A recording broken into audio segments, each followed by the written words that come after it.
Hello everyone, my name is Ed and I am the district sales manager covering Florida for an amazing company called Trafalgar. So I am here today incredibly excited because the ladies there at Roseborough Travel have actually chosen my favorite destination. It's Spain. I love it to death and I'm going to be sharing a few of my stories with you guys. But I'm super excited to be able to share this with you guys. I am here to hopefully help you guys fall in love with the Spanish Wonder Itinerary, which actually includes a little bit of everything.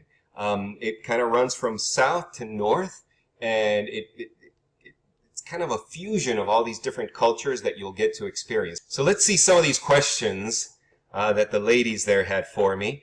And it's, can you tell us a little bit about the food and wine in Spain? Now, I can be here all day talking about the food and wine in Spain because the food is absolutely my favorite food in the entire continent. Food and wine. So as far as the food, every single region in Spain actually has their own distinct cuisine and specialties.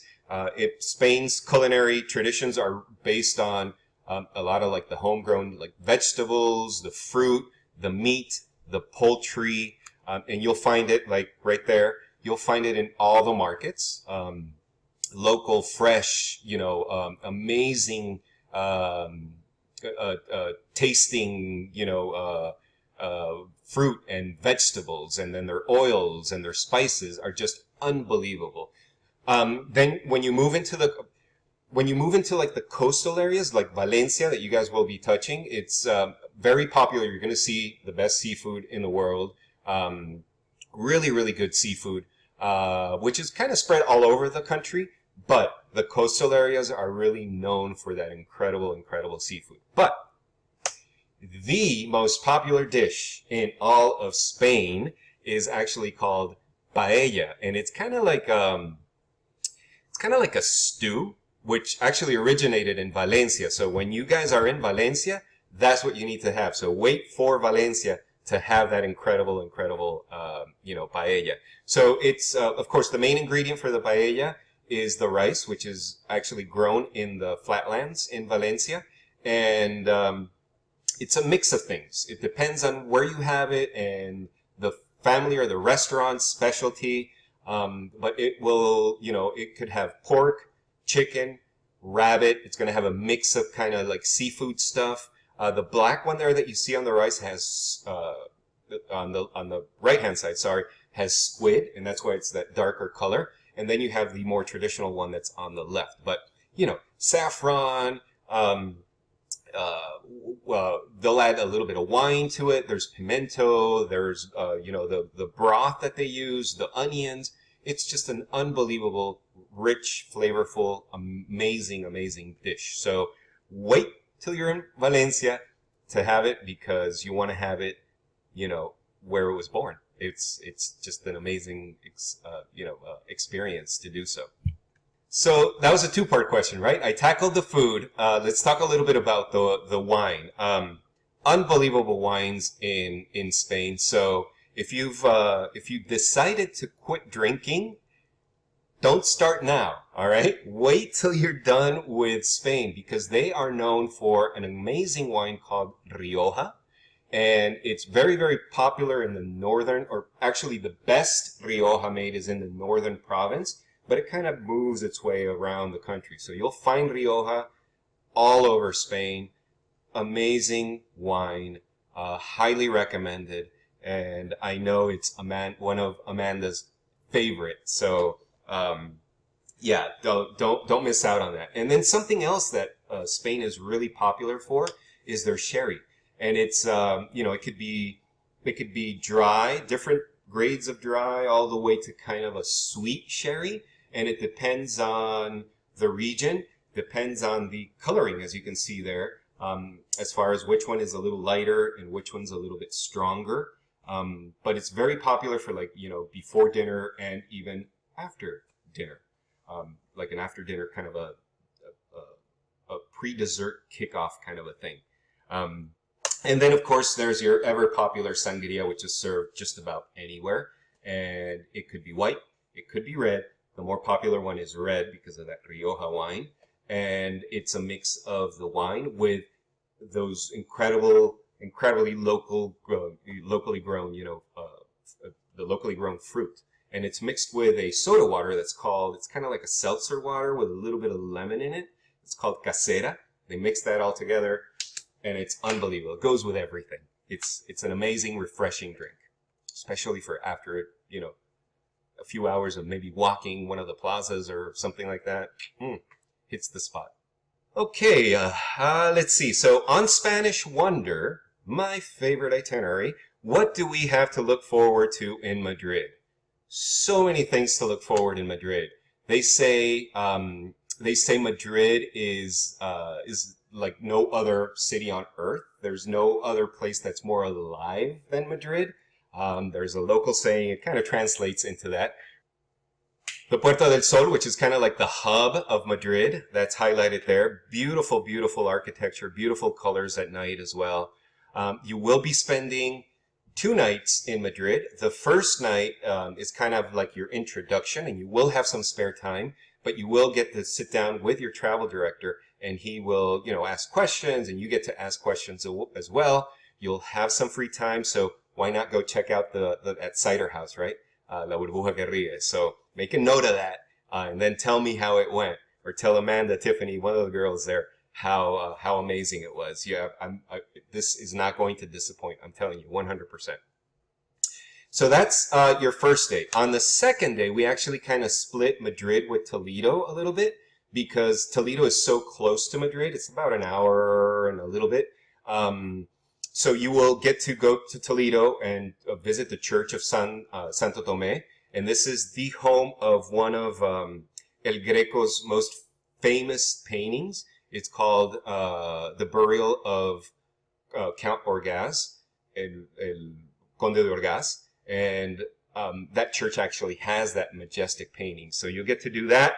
You'll get to visit, there's a synagogue there, and you'll get to go through the cobblestone and the very, very narrow streets of Toledo. It's just an amazing, amazing experience. Then you come back to Madrid that same day. When you return, you'll get, you will be greeted actually by a local specialist that will take you into the town's biggest attractions. You'll get to go to the Plaza España, there's a Plaza España pretty much in all of the cities in Spain. The most famous one, I'll touch base on that in a little bit, is in Sevilla. The one in Madrid is unbelievable as well. You'll get to go, for instance, in that picture right there, you get to see the monument to Cervantes, which is the author of Don Quixote. And you get to see the Puerta del Sol, which I mentioned, which is kind of like the city's hub, where you have restaurants, so on and so forth. And then that evening is all yours. You can do whatever you want. We do suggest we have an optional experience, which is kind of brings in the old and the new Madrid. And it's a great place to people watch. It's a great, great spot. So take that one into consideration when you're in Madrid. What can you tell us about the local favorite or hidden delight in Spain? So many hidden delights and local favorites, but I have 3 that I want to highlight that are in your itinerary. The first one is when we take you into Toledo, which is very famous for its steel factory. Back in the day when they were fighting their battles with swords, Toledo produced the best steel ever, and you'll actually get to experience that as part of that cultural insight. How they make them and all of that. So very, very cool experience.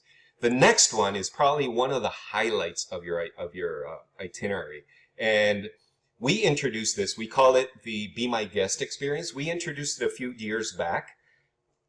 And a lot of tour operators have actually adopted this concept now. So you actually get to go to a family's home, their property, and be their guests. They'll teach you, in this case, you're going to be doing this on day 4, and it's in Sevilla, and you're going to get to meet the Morillo family, which own this incredible olive oil farm. I think it's like 6,000 trees that they own or something like that. They'll show you the process of making this amazing olive oil, and then they will treat you to dinner. Local, grown vegetables and everything else. So an amazing experience. You'll have, they'll be there so you can ask some questions, and they'll be more than happy to interact and answer all these questions. You are their guests. And that is what this Be My Guest experience is. And then the third one is called Hidden Treasures, which I can't tell you anything about or I will get fired. So this is a hidden treasure. That's what it is. Your travel director knows about it. He will point it out at some time during your itinerary, and it's going to be a surprise. So you have now something to look forward to. Again, it's called a hidden treasure. Don't try to get that information out of him at the beginning because he's not going to share it. What about the accommodations on this tour? Anything special? All your hotels are special. I'm going to show you a few views from a few of them. The Irie Hotel in Madrid, an unbelievable modern hotel with incredible views of the city, as you can see there. In Granada, you're going to have the Carmen Hotel. Another beautiful property. Just picture yourselves having dinner there and overlooking that entire city like that. It's just breathtaking. It's an amazing, amazing property. Then you have the buffet with everything that's local, all the delicacies that are local. This is in Valencia, and it's at the Silken Puerta Hotel in Valencia. Unbelievable, beautiful hotel. And again, the views, because I can't say enough about the hotels and their incredible views. This one is in Barcelona, and it's called the Hesperia Tower. I took a picture from there that I'm going to share with you guys in a little bit. But just breathtaking views, incredible hotels, from the very modern to the very, cultural kind of older architecture. There is free time in Sevilla. What is there to do and see? There is a ton of things to do and see in Sevilla. Like I mentioned, my favorite city by far. Super friendly people.